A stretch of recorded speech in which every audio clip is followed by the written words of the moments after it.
경상국립대병원장님께 질의하겠습니다. 국립대병원이 지금 심각한 위기입니다. 그 전공의는 모집 공고를 내도 좀 오지를 않고 또 교수 채용도 잘 안 되죠. 그나마 그 인력은 있었던 인력이 계속 또 빠져나가고 있고 이러다 보니까 그 지금 진료 공백이 생길 것이고 그러다 보니까 또 적자가 생기잖아요. 이게 좀 거의 복합적 위기에 왔다고 생각이 되는데 그 이 상태대로는 또 우리가 원래 전 정부에서 윤석열 정부에서 목표로 했던 필수 의료 좀 쉽지 않겠습니다. 그런 진단이 의료계에 있다고 파악하고 있는데요. 자, 하나씩 제가 짚어보겠습니다. 자, 우선 전공의 충원인데요. 화면 보시면 부산대병원 올해 상반기 전공의의 충원율이 한 자리 숫자입니다. 그리고 하반기에도 보니까 60%의 잠시만요. 시간 멈춰 주시고요.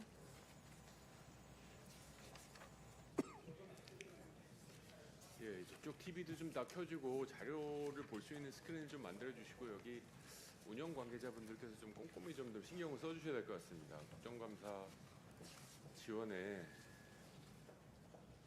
잠시 멈추겠습니다.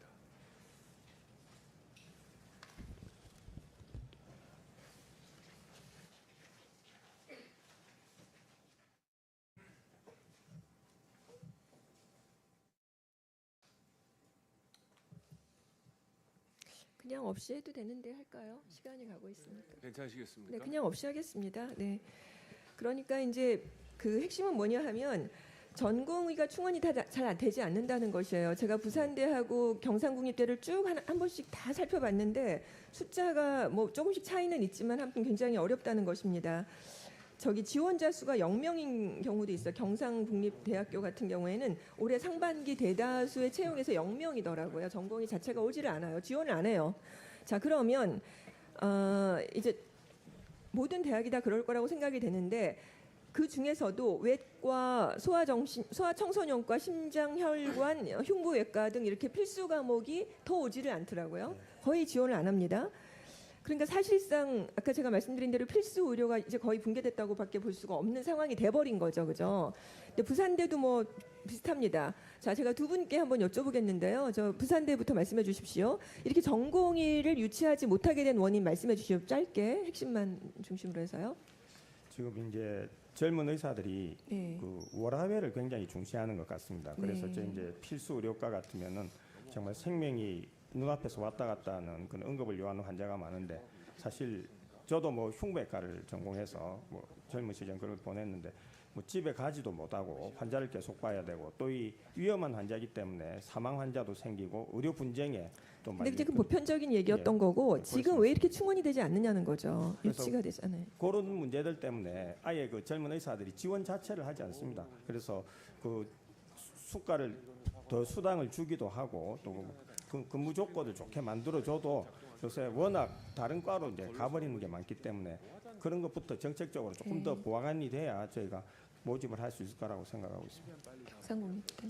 네, 저도 대동소이합니다.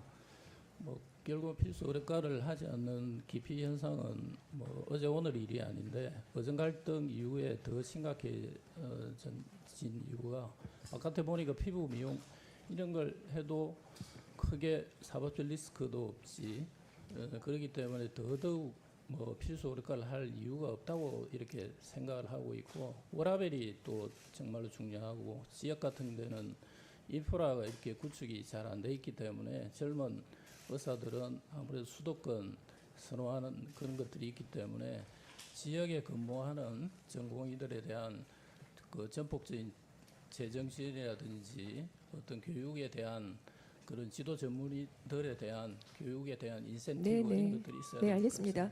그러니까 필수 의료진뿐만이 아니라 전공의 자체가 지금 지원을 하지 않고 있는 것이에요. 근데 그 이전에 이 사태를 겪으면서 전공의들이 깨달아 버린 겁니다. 본인들의 노동력에 의존해서 병원 수익을 유지해 왔는데 이제 그렇게 하고 싶지 않은 요인도 있다는 생각은 들어요. 필수 의료진뿐만 아니라 전공의 자체가. 그런데다가 서울대병원 같은 경우는 거의 100% 채워집니다. 전공의가. 그러니까 여러 요인들을 복합적으로 따져봐야 되는 상황은 진단을 할 때 그걸 해야 되는 것인데, 자, 근데 문제는 교수 채용도 잘 되지가 않습니다.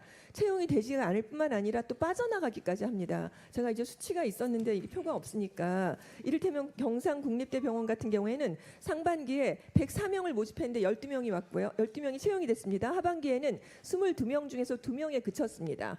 부산대병원도 뭐 비슷합니다. 게다가 올해만 경상국립대병원에서는 20명, 부산대병원에서는 25명의 교수가 사직되니까 상황이 더 악화되고 있는 것이잖아요. 이제 병원장님께서는 이 교수 채용마저 이렇게 잘 되지 않는 것들 좀 굉장히 힘드실 텐데 어떤 자구적인 노력이 있으십니까?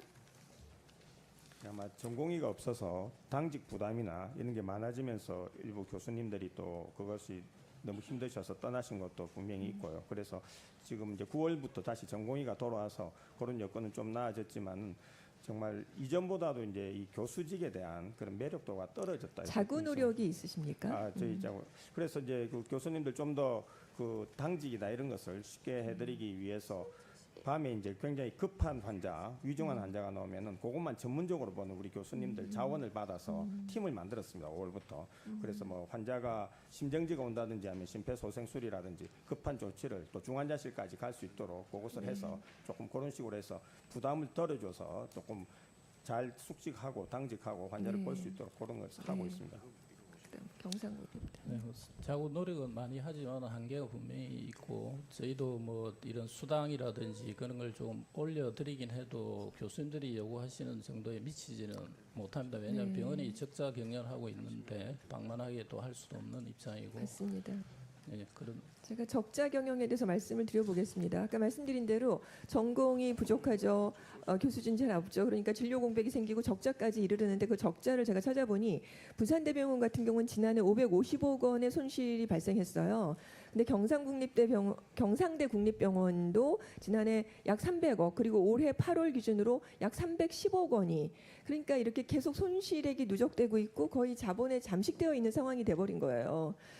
그래서 병원장님들께서 보시기에는 이렇게 대규모 적자의 원인이 전공의 공백하고 직접적인 상관이 있다라고 보시는 것인지, 그리고 병원 스스로 해결이 가능한 문제인지, 정부 지원이 불가피한 것인지, 좀 이런 누적 손실액에 관한 해법 좀 말씀해 주시기 바랍니다. 뭐 전공의는 이제 사직을 하고 1년 반 동안 비어 있었어도 교수님들이 남아 계셨는데 그러다 보니까 전공의 비율이 많았던 과 그런 데서 이제 병목이 생기는 게 생겼습니다. 예를 들자면 마취과인데요.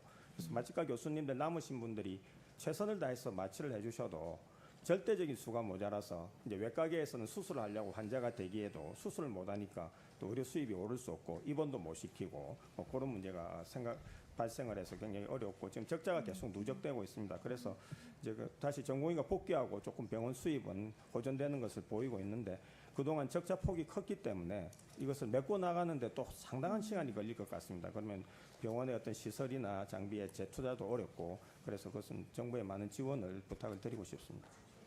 네, 저도 똑같습니다. 지금 정부의 재정적 지원